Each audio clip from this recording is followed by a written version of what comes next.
Presented by Comics. You know, RIley, I'm a little bit disturbed to see my guest tonight, RIley Blanton, formerly of the Star Wars Report, and now my collaborator over at Geeky Stoics. His thumbnail image in there, his AI image as an infantryman, a Star Wars murderer, a killer. He looks like a death trooper. I'm frightened. Hey, it's Bounding into Comics. This is Skytalker. I'm Stephen Kent. I am your host. You can send me all of your pithy hate mail, Star Wars tweets, your theories, your ideas about the galaxy far, far away on Twitter at Stephen Kent X. I'm ready for them. I love talking Star Wars, so let's do it. Happy to be with you tonight. There's a couple things going on in the world of Star Wars that you have probably all heard about. There's been a lot of chaos surrounding the Disney Rey movie, the Rey sequel to the sequels. They say that we need another Rey movie, but I thought she had 3, but I guess we're getting another one, so that's fine. Allegedly it was canceled. Apparently it's not. We're going to talk about that. Also, the return of the Mandalorian in the form of Mandalorian and Grogu could be pretty cool. And then we're going to get into some in-universe Star Wars chatter. So I'm ready to do it. Let's bring on RIley Blanton. RIley, nice to have you with us, joining us out of a discreet location somewhere in the United States at a military base, which I'm sure you cannot tell us about. Good. Well, as the representative of the Empire, no. I got live Force Base in beautiful Alabama. I'm very excited to be on Bounding into Comics with you, Stephen, and I have no idea what the hell's going on around here. I need help. This is an existential crisis, and it's going to be witnessed here live on air. Stephen, explain to me what on earth is going on, because once upon a time, and this is my only way too much already off the bat, so apologies, but this is the only preamble you know, which is I literally covered Star Wars news every week for 10 years on the Star Wars Report podcast, like the ins and outs of like Star Wars fandom and Lucasfilm politics and like how these movies are made and unmade and then unmade again. I consider myself, if anything that I've been good at in my life, it's understanding what's going on in Star Wars. And I've lost it. I'm out. I don't understand. The Rey movie is not happening. It is happening. The Mandalorian is the next movie, and Grogu, which is different than the other Mandalorian movies coming out. I've lost it, Stephen. You're a lucky guy. That's all I got. You're a lucky guy. You're out. Help. You left Help. the life. Yeah. You've left life. I'll try to get you up to speed. So it was about a week ago now. World of Real, they put out a report citing an anonymous source within Lucasfilm, which indicated that screenwriter Stephen Knight had basically gotten frustrated with the process and had put the Rey movie on the back burner. So this was, right here, you're looking at our report at Bounding into Comics, kind of running down through this story, and that Lucasfilm, Disney was giving him so many notes that he was going to have to start this movie from scratch.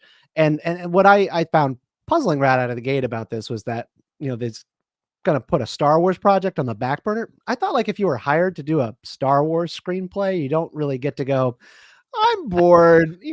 I have this priority.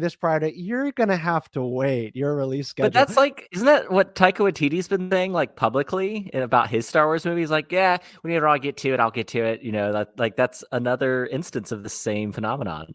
I think that's what happens in pre-production. When a movie is in pre-production, it has been announced and teased. They're testing the waters for the market to see if there's any desire for a certain movie. And then they start putting a person to work writing it. But writers juggle a ton of different contracts, a ton of different projects. And so Stephen Knight, I think he's probably falling into the camp of one of those people who's going like, wow, yeah, they don't want my movie. They want me to write their movie. Like that's the Disney way. That's a very, very different process than you've been hired to write a Star Wars movie, your Star Wars movie, versus we would like you to write ours and write it this way. And so, the report cites a source, again, unnamed within Lucasfilm, that says like this is basically falling apart. And then this movie is being indefinitely paused. And this is following weeks of bad press regarding Sharmeen Obaid-Chinoy, the director, which we talked about, for a couple of weeks here on Skytalker. So I'm not going to go back over it. But then I noticed I was going to like not cover this story. I was not even going to write about this because it's silly. I don't like writing about unnamed sources. I am a journalist by day. Like I do nothing but like news and political journalism. And I don't believe in running stories when they are not properly sourced. And then, of course, the establishment media, the mainstream entertainment media, which, let's just be honest, they're the more left of center types. They love themselves some Rey Skywalker, whatever. That's fine. That's their prerogative. But Gizmodo then kind of comes out with their report. They're giving the other side and going, no, what you've been told by World of Real is false. And this is their headline: Lucasfilm confirms that the Rey movie is still on. And I was like, oh, Lucasfilm confirmed it. How interesting. That's what they did. And then I click into the Gizmodo story and I go, Lucasfilm confirmed it. And I just like Google search, or I keyword searched it. What did they confirm? Who confirmed? Was it a press officer with Lucasfilm? No, it was just, they have an unnamed source within Lucasfilm who says source. That report that you heard from the unnamed source, that's nothing. We have our own unnamed source. And this mystery person says the movie's still on, which, here's the game, people.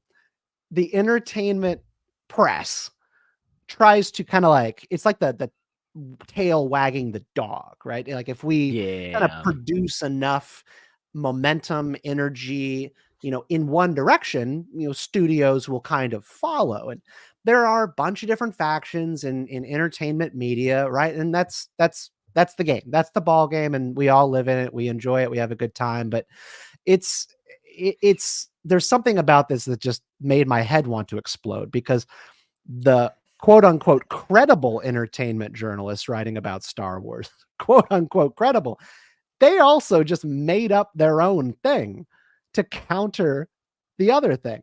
And so look, this is the Bounding into Comics take: is the movie was announced. Until the movie is officially, like, they announce like it is canceled, Lucasfilm says in a press release or a tweet or video, we're not doing this movie. It's still happening. That's what you missed. Are you sad you missed all of that? Not even slightly. But I don't understand, because this is the thing, is that Disney never announces or admits defeat on any of these films. There's probably a roster of 10 Star Wars movies that have never been, they're like on the back burner, on the shelf, whatever you want to call it. But there's supposed to be a Jabba the Hutt movie. I mean, like the Ryan Johnson trilogy, like that was a thing. Yeah. And these are things that like Hollywood Reporter has a source inside Lucasfilm that this film's. This is like things that Kathleen Kennedy got on the stage at Star Wars Celebration and announced. Like, it to me, the level, the news story here, to me, the only thing that's newsworthy is just sort of the large scale apathy. And not just from like the hardest of the hardcore anti-Disney tribe, as probably many of you guys watching know, but the whole idea that that Disney, there's no faith in Disney's ability to actually get a film out the door is pretty universal at this point. I'm seeing it across pretty much every sector in fandom around the discourse of this news story. And I think that's really what the takeaway here is that there's just kind of apathy. Yeah, and to me, what I see here is, again, I've said it a bunch of times on this stream. I never try to mislead anybody about how I feel about these things. Like, I am open to Disney storytelling and Star Wars. There've been a couple good ones. There's been a couple bad ones. but I want them to like make a thing that they believe in. You know, Star Wars is made by a dreamer, George Lucas, a guy with an inspiration, a thing that he wanted to say about both the real world and also, you know, express that in a galaxy far, far away, this place that he made from scratch. He had a story that he wanted to tell. And Disney is like, they're a content farm. And it's crazy to me that you'd kind of like float these ideas, announce these ideas, and then allow sort of the narratives just to run away like crazy. Is because they're trying to do so much. They can't even deliver on just producing a single movie because it is so much bureaucracy. There's so much debate. Again, I just, because essentially what content is versus art. That's when you say content farm, that really hits home, because that's a perfect way of describing this stuff. Because I think the case here is the recent announcement, with the very suspicious timing of the announcement of the Mandalorian movie. Like, what's the thing that's still most popular that you have in your back pocket that you could maybe change the narrative and put out a press release about a new Star Wars movie? It's the Mandalorian and Grogu, which of course they announced. But like, that's now, if I don't remember the exact wording of the press release, but what I understood it to mean is that like that's the next thing to hit theaters, which means top of the slate.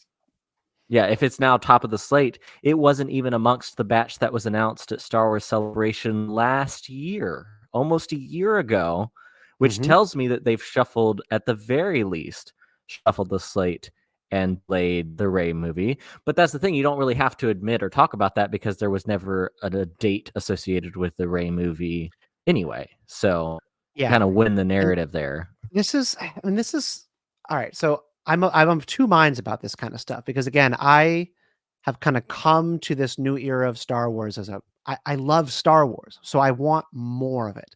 Give me more Star Wars. But you know, when you've got like this slate that's being shuffled around like Marvel, which I don't really like Marvel that much. I was never really much of a Marvel guy. That's not my cinematic universe that I care a lot about. And when I see kind of Star Wars sort of being treated like that and sort of being fit into that mold, instead of, we have written a great story about a new chapter in Star Wars that you've never heard about. We believe in it. We love it. And we are making these movies and we're going to release them in theaters, and you'll either like them or you won't. That's kind of what I respond to. That's what I want as a Star Wars fan, is I want you to tell me a Star Wars story. And when I see all of this, I just see like pencil pushing. I see fear. I see uncertainty. And there's nothing about that I respect. Like you mentioned, the Mandalorian and Grogu was not announced at the last celebration. It's a pretty good hint that this has come about pretty quickly in recent discussions. Maybe they are slowing down the Rey movie because maybe they noticed that there aren't really that many people who are going to go see it. I can guarantee you that. I'm not Don't ask questions. Just consume product and then get excited for next product. Product, consume. See, I will say, you and I are politics guys. Like, this is where I'm glad to see the right and the left come together. The populist leftists and the new right have really come together with a skepticism of, I don't want to say capitalism, but I just want to say like the consumerist culture. Just of spoon feeding you crap. Please eat this, consumer. As long as we make it, you will eat it. Did you ever get a chance to watch that South special?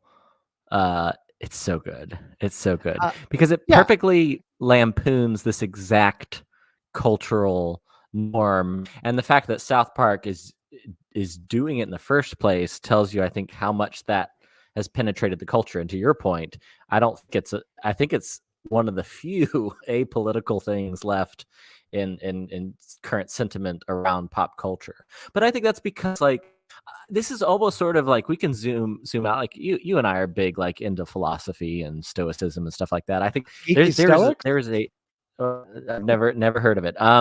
But there is, I think, this cycle has existed in Hollywood for a long time. In fact, George Lucas was reacting to the big studio system of the 50s and 60s as the studios were making more and more bloated films that had less heart and less character and story and less of a personal thing to say.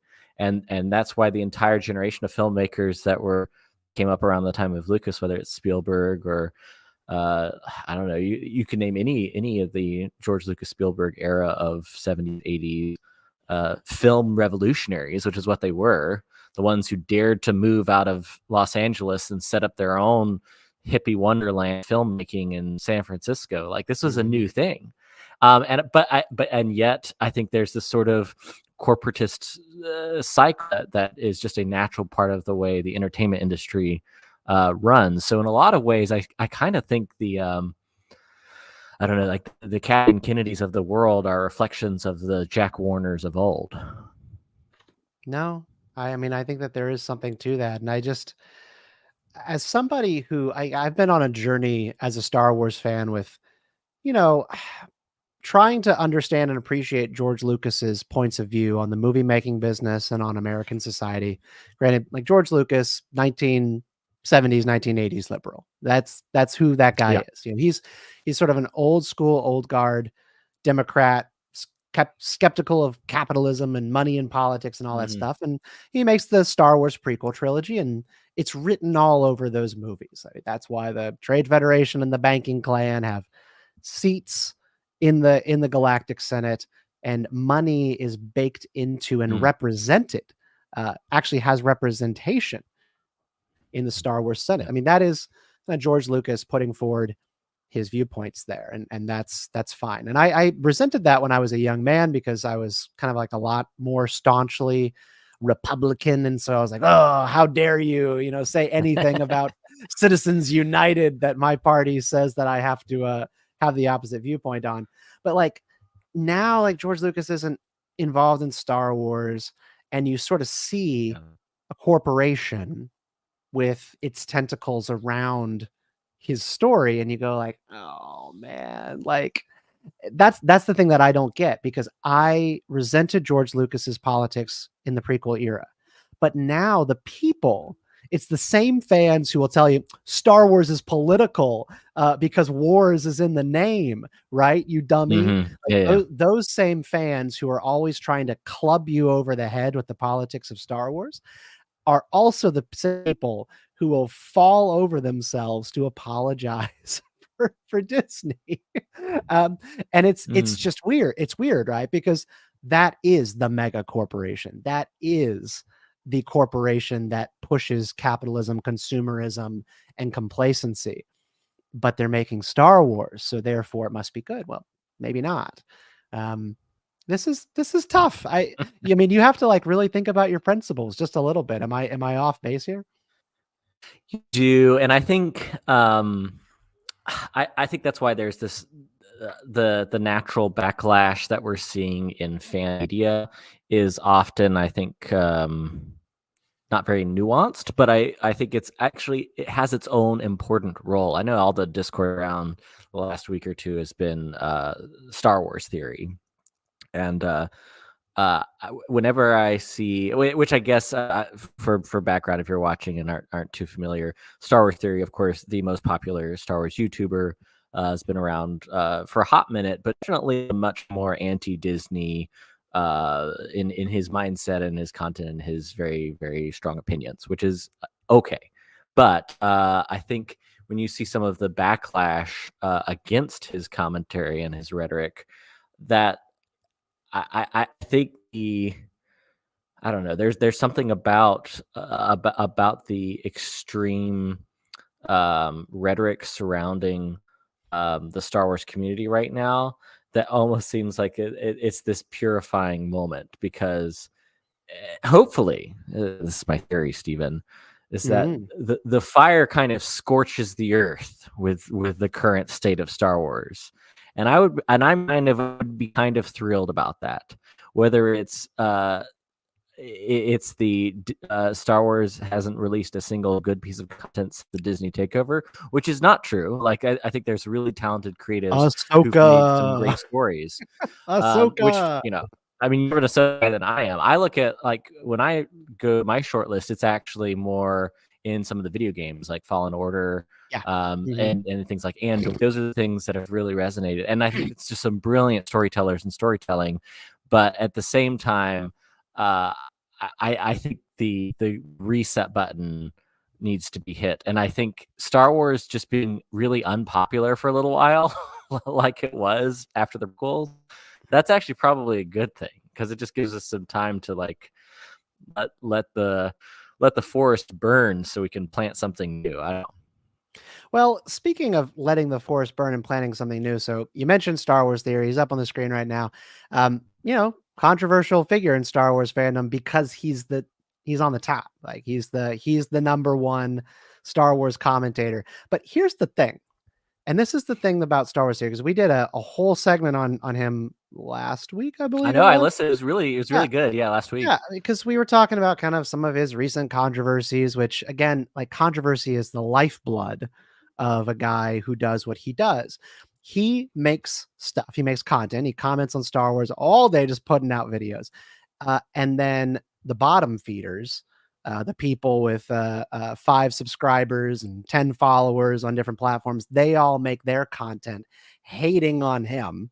Right. That's how they get any views at all, is to piggyback on what he does, dunk on him, and make content. That's about what we how should be he's doing horrible. right here, right? That's what we should be doing. Like, we need to just have a Star Wars Theory review channel.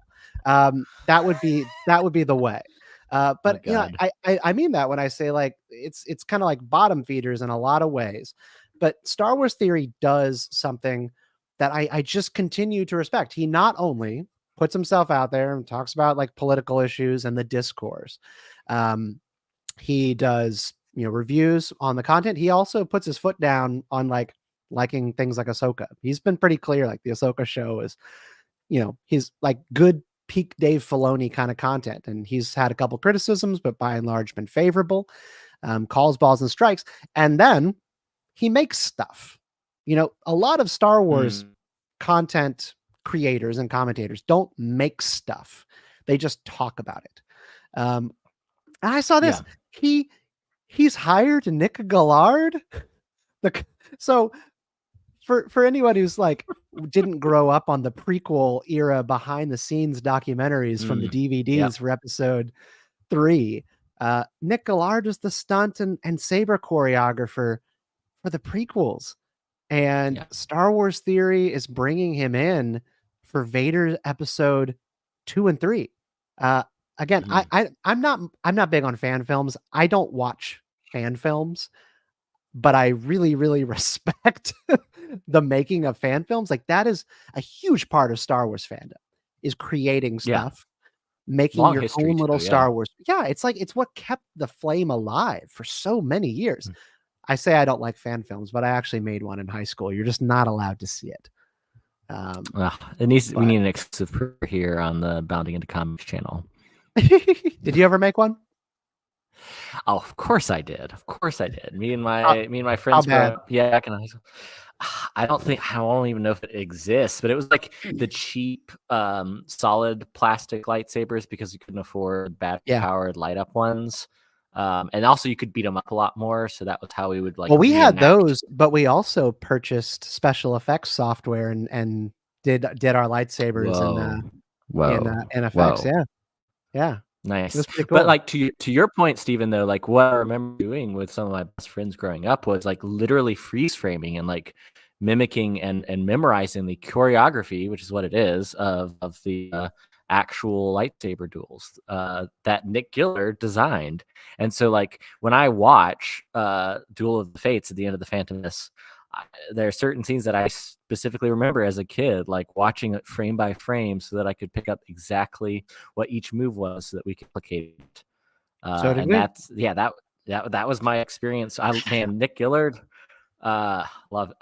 Let's talk about this a little bit more, because I love hearing you say that, because I like to talk about Star Wars fandom, like the life of being a fan, more than I like to talk about the business of Star Wars.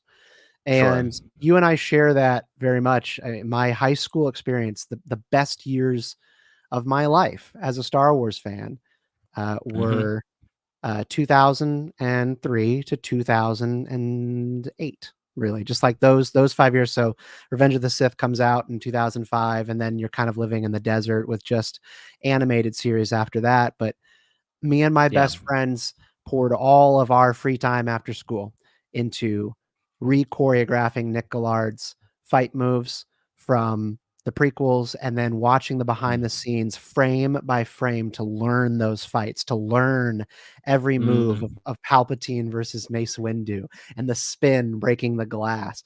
Like, those were some of the best days of my life. I didn't realize that you did that as well. Yeah, no, but I think we all did. Like, if you're our age and of the prequel generation, if you were like between 7 and 11 years old when the Phantom Menace came out, like that was your high school experience. And I think it's really an awesome thing. Like, same thing I remember with like Lord of the Rings, like around being the being me and my friends being the hobbits and Strider fleeing from the Black Riders. It's just that kind of play, that kind of immersing yourself in the film after the film, and it just kind of like a part of what everybody is talking about. I miss that. And I feel like so much of entertainment I'll just sort of like flows in and out of your Disney Plus screen and is immediately forgotten about. But here's the thing. We miss it. But is it gone? We're not kids anymore. Like, do kids still do it? I mean, I wouldn't know. My daughter is 13. She doesn't go and play Star Wars out with friends, but I remember watching her out in the backyard. She used to, because she doesn't have any siblings, she would tie. This is the thing that an only child does. They go out and they tie a lightsaber. She would do this. She would tie a lightsaber with a rope to a tree. So the rope is hanging down from a tree with a lightsaber on it. And she would go out in costume and she would fight against it. And I would look out the window, and this was in the time when the sequel trilogy was coming out. So she was growing up and going to the theaters for episodes 7, 8, and 9. Bless her soul. And she would go outside and play against a hanging stick in a tree. But still the best years of my life were past age 13. It was re-choreographing fights with my friends and then playing Star Wars Galaxies online. And nice. It concerns me greatly that you never were on Star Wars Galaxies. I was not. Not sure you're a real fan. Oh, in fact, let me hand you my. There's my fan card right there. It's just handed over.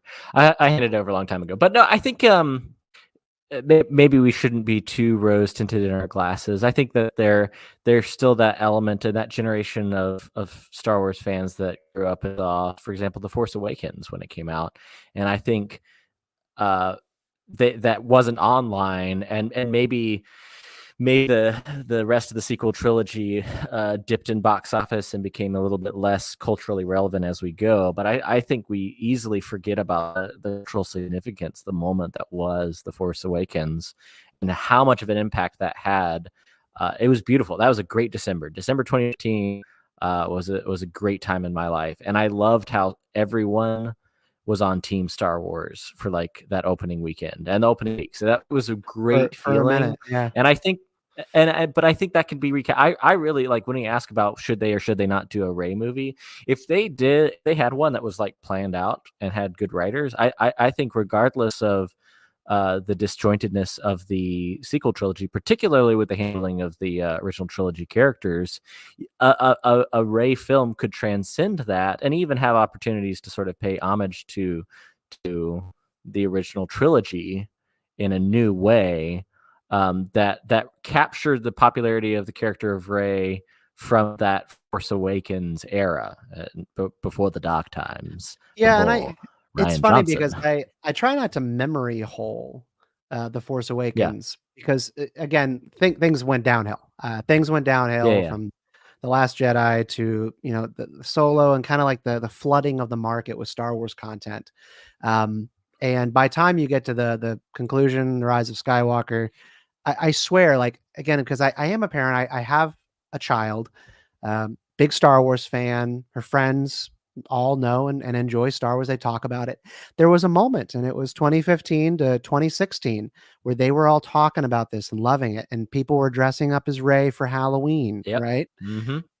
By time this trilogy ended, not the case. Not the case. Yeah. There were no kids running around on Halloween wearing Rey's gray costume from the final two movies of the trilogy. When the trilogy began, there was something there, and people were responding to it, and they lost it. And I think that, like, that's a valuable perspective that you kind of offer there. That, like, it's worth remembering that something was working out of the gate, and they lit it on fire. Oh, sure. The Force Awakens, and you know, when I was on a few weeks ago, my debut here on the Bounding into Comic stream was me being that guy, like defending the Force Awakens when we were talking about the sequel trilogy, and I will to this day. I think on both on paper and execution, it's a great Star Wars movie. I think on paper and by themselves, Rise of Skywalker and even The Last Jedi could be great movies. In execution, not as much. That's always, for me personally, that's the difference. But yeah, I think there is a lot of I think retconning of history that is very unfortunate when it comes to The Force Awakens. And I really do sometimes wonder, like, what if it was purely J.J. Abrams, a J.J. Abrams trilogy, like how much that would have changed the perception of the sequel trilogy. Probably another full discussion for another time. But I think we're thinking about when we look ahead to a Rey movie. I think there is a possibility for a great Rey film. I don't know about that. Rey's, I do. Well, so let me pitch you. All right, I'm going to pitch Stephen Kent on the RIley Blanton Rey movie. Not like full plot or anything. I think capture the impact of The Force Awakens and how somehow standing opposite of Harrison freaking Ford, Daisy Ridley as the character of Rey became like the most popular movie character to dress up for Halloween that next year. Like universally popular. Rey is a very popular character coming out of The Force Awakens, and I think really, really well written, really, really well performed. And this is just my take, but I think if you just sort of take the impact of that film and you translate that into a chance to do the new Jedi Order the right way, I think where you have the chance to sort of tell the story of maybe self-doubt, struggle, personal failure, and Rey goes through a similar journey, but maybe better executed than Luke did in The Last Jedi. And you see her unable to, through her own strength alone, rebuild the Jedi Order, and in fact, she must lean on not just her found family, but also like those who came before. I think that'd be an opportunity to sort of bring in the prequels to all through the sequels in a way that could relaunch. I don't think you can rehab a character. I don't think you can rehab a character that at this point has just been so squandered and left so many people with a sour taste in their mouth. I just don't see it. Yeah. I don't see it. I mean, if I could hire you to be the director, if I could hire you to be the director of all Star Wars projects going forward, I would.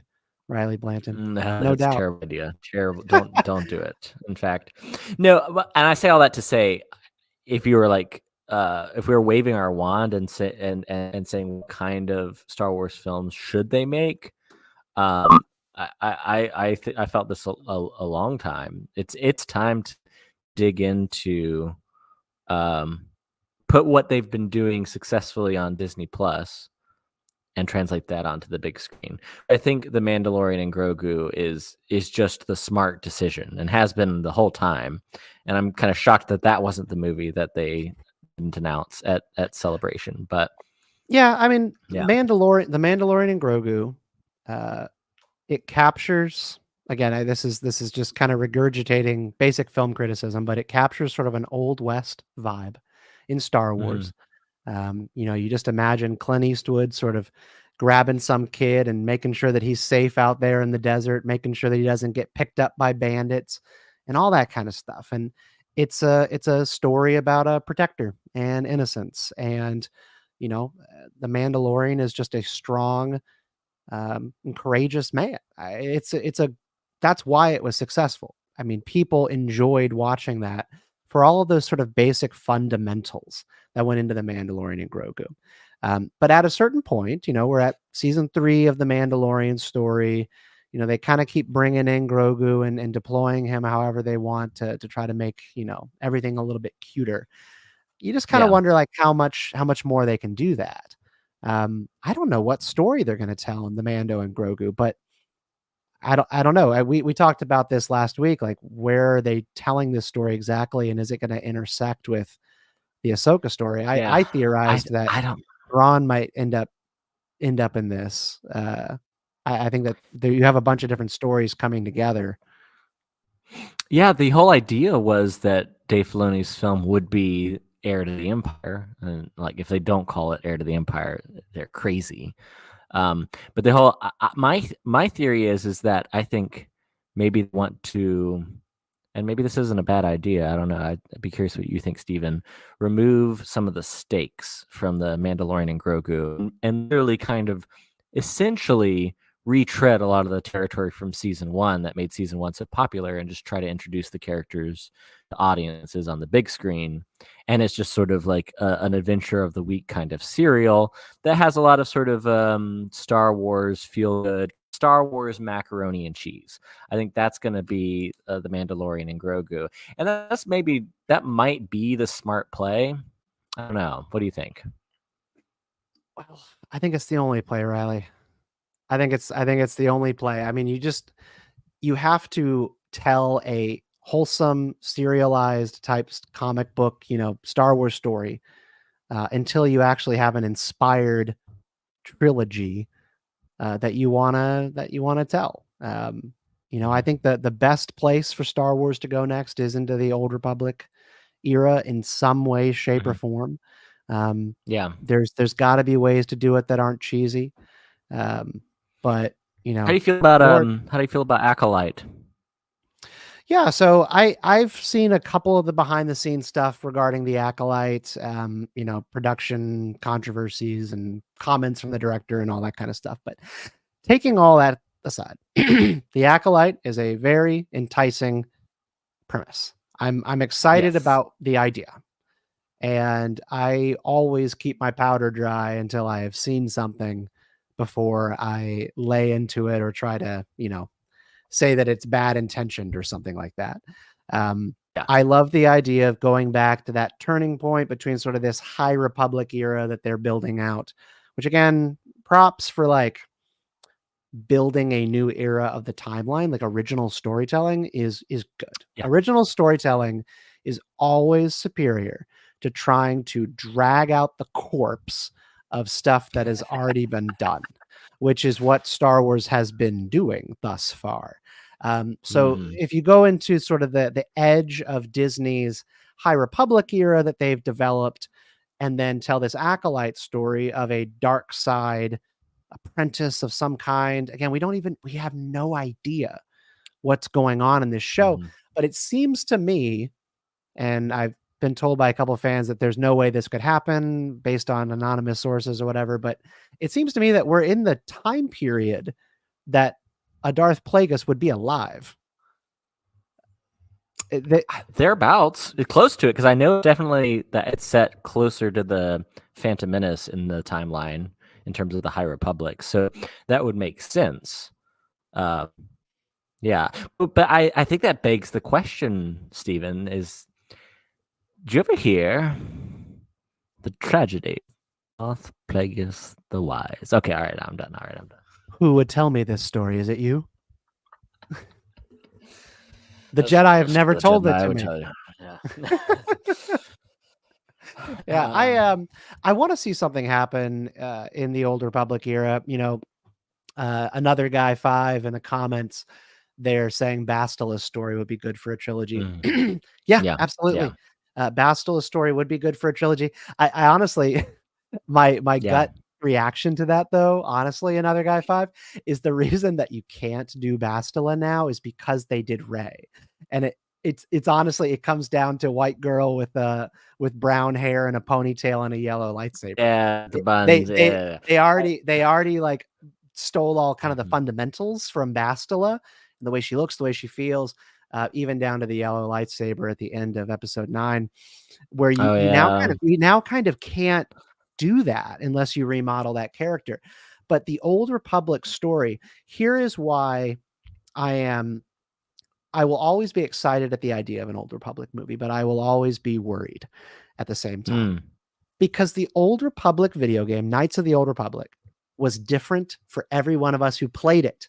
It was a choose your own adventure game. And when you think about how sensitive Star Wars fans are about lore and canon and headcanon, imagine trying to tell a canon Knights of the Old Republic story involving Bastila, Darth Revan, Malak. Maybe you do Knights of the Old Republic 2 with the Lord of Pain and Hunger, and that crazy lady Kreia. We all played different games because we all made different choices, and we all had different ideas of who Revan was. There are people for whom Revan is a woman. There are people for whom Revan is a man. For me, Revan was a tall, blue-eyed white guy with black hair slicked back. And he will never be anything other than that to me, because that's how I designed him. Yeah. You know, Keanu Reeves. Fair. To me, I know, right? That'd be amazing. Revan is Keanu Reeves. So yeah, I just described Keanu Reeves basically. Yeah, and that's amazing. That's the trouble of this kind of storytelling, though. It's emotional. Do you remember, though? Remember when the Old Republic, when BioWare was announcing the Old Republic, those cinematic trailers that they would play? And I know we just had a screenshot of it up. But some of the greatest Star Wars visual storytelling that's ever been told. I still remember the original trailer, like yesterday. I remember it was E3. I think it was like 2007 or 2008. This is like early Clone Wars era, and they released the Deceived trailer. And that was the central line of the theme is you were deceived. But just the writing of the dialogue, because you knew nothing about the character. We didn't know who Darth Malgus was, who this Darth Malgus fellow was. All you knew is that he said, for 300 years we prepared, we grew stronger, while you rested in your cradle of power. I remember the line, exactly the line, because it had that level of impact of like, holy crap. And ever since like 19-year-old RIley saw that trailer, I've been desperate for. There he is. You were deceived. It's so good, so brilliantly done. I loved that trailer. That cinematic was incredible. Yep, the killing of the Jedi Master out there on the battlefield in the Jedi Temple is brutal. I had no idea. I still remembered that line verbatim. I just flashed back in my head. Major props to you, Ellie, for getting that. What are we looking at here? I remember this video. One of the later cinematics, because each time they did like an expansion for the game, they released cinematic. This is one of the later ones, I want to say. Yeah. No, keep telling me about that real quick. Yeah. Well, and I think the other thing about the Old Republic era is that the characters and just the tiny bits of dialogue that we would get in these cinematics were so instantly recognizable. Here's the thing with Star Wars storytelling that I think it desperately needs, that I think sometimes it's very difficult to get right.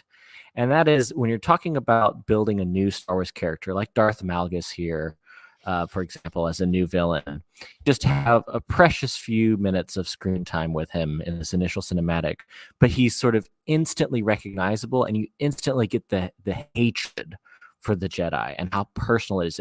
And you instantly want to know more about this guy. And that's because he's fitting sort of these villainous, instantly recognizable archetypes. And there's an important distinction there. I'm talking about the difference between archetypes and stereotypes.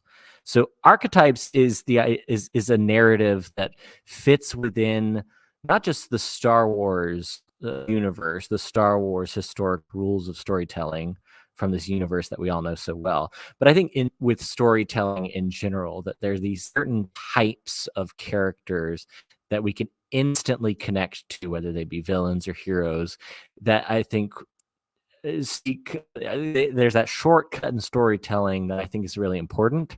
However, whenever they are quoting lines or delivering things that have a modern context to them, or they're specifically made to comment on specific current cultural issues, I think they lose their impact. And I think that's some of the greatest failures of recent Star Wars storytelling. But to your point, Stephen, when we want to like not always be up here whining and complaining about the things we don't like in Star Wars, we can look at things like this deceived trailer, this cinematic, and recognize it for the incredible storytelling it was, even though it was 5 minutes. Yeah, and maybe this kind of brings me back in my mind again to Star Wars theory and kind of how he approaches some of fandom. Is that a lot of what happens in Star Wars is stuff that happens inside fans. I'm gonna get cheesy here for a second, but like the most sacred stuff in my heart for Star Wars is not just seeing the prequels in theaters when I was a kid and falling in love with the original films, watching them on VHS in the 90s, but these kind of very personal experiences of playing the adventure games with my best friend in high school. So Star Wars Galaxies, watching these trailers, in that friend's, room, just watching them over and over again, just marveling at this vision of kind of how we imagined the Sith would be as an army rather than just as the rule of two. So really fitting our sort of boyish imaginations about the battle between the Sith and the Jedi. But then also just sort of like living in your headcanon about different characters and different ways of life. My Star Wars fandom lives in a tiny house outside Moynia on Naboo in Star Wars Galaxies, because I grinded tons of XP and credits in order to be able to afford a house that I could build in the game and fill it with relics. And eventually in Star Wars Galaxies, I bought my own cruiser that I could fly around the galaxy with and host guests. And for me, like, that's the Star Wars that no one can take away from me. Like, again, yeah. Disney can muck up something, Filoni or Kathleen Kennedy or whatever, they can muck up whatever, but you can't ever take that away from me. And I just kind of guard it and keep it close, right? Yeah. Amen. You know what? Preach it.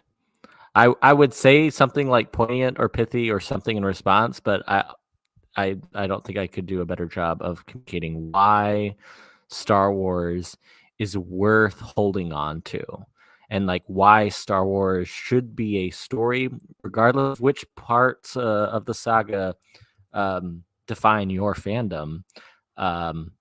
It has to be something that we refuse to let go. And this happened. I remember when the Disney announcement happened with the EU, when they wiped EU off the face of the planet, and it's not canon anymore. It's now Legends, but that didn't change like the story's access, or that didn't change the impact that it had on you when you read your favorite Star Wars Expanded Universe book, mine being Labyrinth of Evil by James Luceno, of course. But like me reading that as a teenager, right after I watched Revenge of the Sith, like it doesn't change the impact that book had. I think that's a perfect perspective, Stephen. Yeah, the most special book for me were the Jedi Apprentice books. Short little books. They're upstairs in my daughter's room. But it was Xanatos, right? Yeah, Xanatos, The Dark Apprentice, and then like Fallen Jedi Temple, I think was the book where Xanatos then comes back and bombs the Jedi Temple. So, for everybody here, Xanatos was the first Padawan of Qui-Gon Jinn before Obi-Wan Kenobi. He didn't necessarily fall to the dark side so much as that he left the Jedi Order to go back to his family business, like a mining company. He's kind of a spoiled rich kid who just didn't really like the Jedi life, kind of like Count Dooku, didn't really much. He eventually became disenchanted with the Jedi life and had nobility to go back to on Sereno, so he did.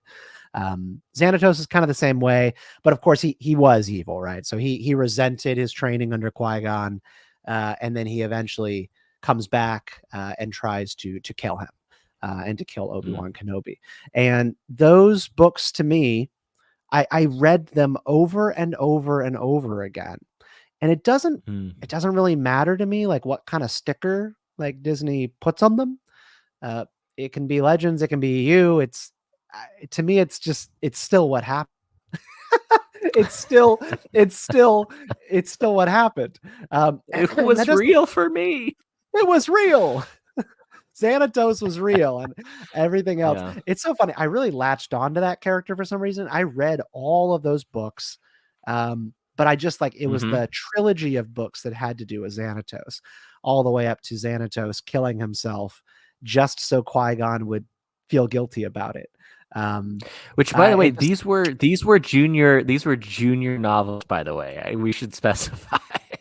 Yeah, I was reading these when I was 12, maybe a little bit younger. I also So I was about the same age when I read them. I think Jude Watson, I want to say, was the author. Yeah, that's right. No, and so we see this a lot in kind of the comment section, and there's a little bit of this on the Twitter comment section for this stream. And so Star Wars is dead. Star Wars is dead. Well, it's not dead, guys. Like Star Wars is only dead if you declare it dead, and every fan walks away. Like, but then I have to burn all of my favorite Star Wars books and Star Wars stories that I love. Star Wars is not. It's not just what happens in the movies. I didn't like Attack of the Clones. I kind of thought it was a bad movie then. I think it's a bad movie now. How dare you? I just don't spend much time with it because there's so much other Star Wars stuff that I love. But I get that when the makers, well, not the makers, George Lucas is the maker, but the managers of Star Wars denigrate certain aspects of it and disrespect the fans. You kind of want to go like, rest in peace, Star Wars. Well, over my dead body, Star Wars is like Star Wars next to my family is like the happiest thing in my life. So no, not dead. Yeah, it's very much that's true. alive. And I do think, it reminds me of the greatest quote in all of Star Wars, which I'm sure everyone here on Bounding into Comics will agree with me. You have to save what you love. Oh no, you can't go to that movie, right? I just ruined this whole. We had this whole poignant moment, Stephen. We had this whole reflective over our dead bodies. We will always Star Wars, and I had to go there. Had to do it. Had to ruin it. In fact, that's sorry. There you go. There's Kylo right. You ruined the stream. Thank you, RIley Blanton. You're welcome. You're welcome. Geeky Stoics. So just so we can get the self plug in. So RIley and I do another project. It's geekystoics.com. It's looking into the best life lessons from Star Wars, Lord of the Rings, a little bit of Marvel. And I swear this is the year that I'm going to build out a section of the website dedicated to Avatar: The Last Airbender before the Avatar Studios goes into full swing over at Nickelodeon and Paramount. So nice. We're really big on like treating Star Wars like it is full of life lessons, because it is. I grew up looking to Star Wars for tips on how to order my life, control my temper. You think the best of people, have hope. And so we do that on that website. That's what it's all about. So it's free subscription. Just go on over, join the email newsletter, and you can get me and RIley reminding you every week why we love Star Wars, because we can only talk about what's going wrong in the business of Star Wars. like another guy Five's talking about, the DEI stuff and, all the stuff going wrong in Star Wars. There's so much that is going wrong, and that hurts. Like, it literally hurts me to see some of this stuff go on. But if you take time every week to go back to remember like what it is that you love and what it is you actually are fighting for, that you care about, it helps you get through the crap. So that's what we do at Geeky Stoics. Hope you guys would join us. Thanks for joining on Skytalker tonight, RIley. I appreciate you taking the time out of your busy schedule, training at the Academy, the Jedi Academy. I prefer to think of this as the Jedi Academy instead of the other Academy in Star Wars.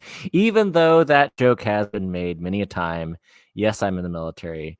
No, I don't. I'm not sympathetic to the Empire. That's a non-ironic accusation that has levied at me. At panels. Previously. It's been. I mean, it's like you were like a controversial figure for Dragon Con for some people. For like Dragon 5 seconds. Yeah, but it's like it hurts, right? Like you're one of the most cheerful Star Wars fans in the galaxy. And I remember like little micro controversies about like, oh, RIley Blanton is going to be on a panel. Isn't he in the military? Oh my God.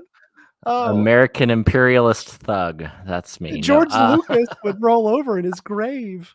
It's just, it's just petty fandom infighting. Too real.